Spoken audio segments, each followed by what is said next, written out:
आज पुन्हा एकदा या व्हिडिओच्या मार्फत मी तुम्हा सर्व ज्ञानरथाच्या ठेवीदारांना आठवण करून देत आहे की आपल्याला प्रत्येक शाखेवाईज आपल्याला कृती समिती तयार करायची आहे।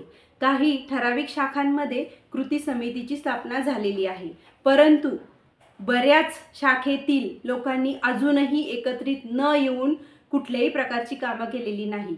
तुम्हाला फक्त एकत्र येऊन तुमच्या 3-4 लोकांची निवड करायची आहे आणि कृती समितीची स्थापना करायची आहे।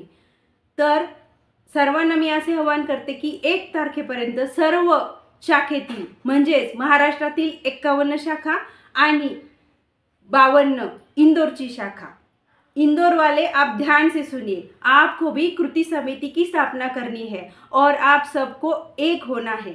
इसीलिए मैं सबको आज ये विनंती करती हूँ कि आपको कृति समिति की स्थापना करनी है। सर्वांनी मिळून एकत्र या की सभासद एक आहोत। आज तुमची जबाबदारी आहे की सर्व ठेवीदार ज्यांच्याकडे मोबाईल नसतील त्यांनाही तुम्ही ही माहिती द्यायची आहे की बीडला फॉर्म भरून घेत आहेत।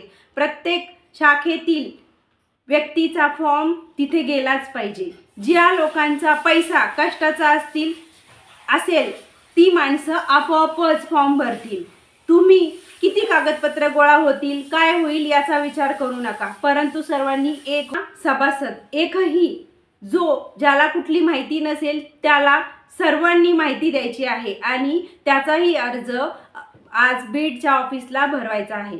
जाधव साहेबांनी सर्वांचे अर्ज भरून घेण्याची प्रक्रिया सुरू केलेली आहे, त्यासाठी तुम्ही त्यांना मदत करा। तुमच्या सर्वांचे जे फॉर्म डॉक्युमेंट्स असतील ते तुम्ही बीडच्या ऑफिसला जाऊन जमा करा। त्यासाठी तुम्ही समितीतील सर्व सभासद अध्यक्षांसहित सर्वजण हे ज्ञानराधाचे सभासद असले पाहिजेत।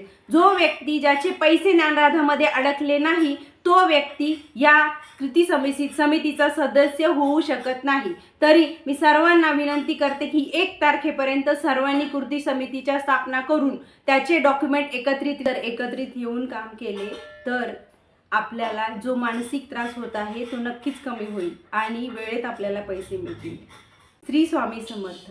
स्वामींवर विश्वास ठेवा, योग्य रीतीने कार्य करा, नक्कीच तुम्हाला यश मिळेल।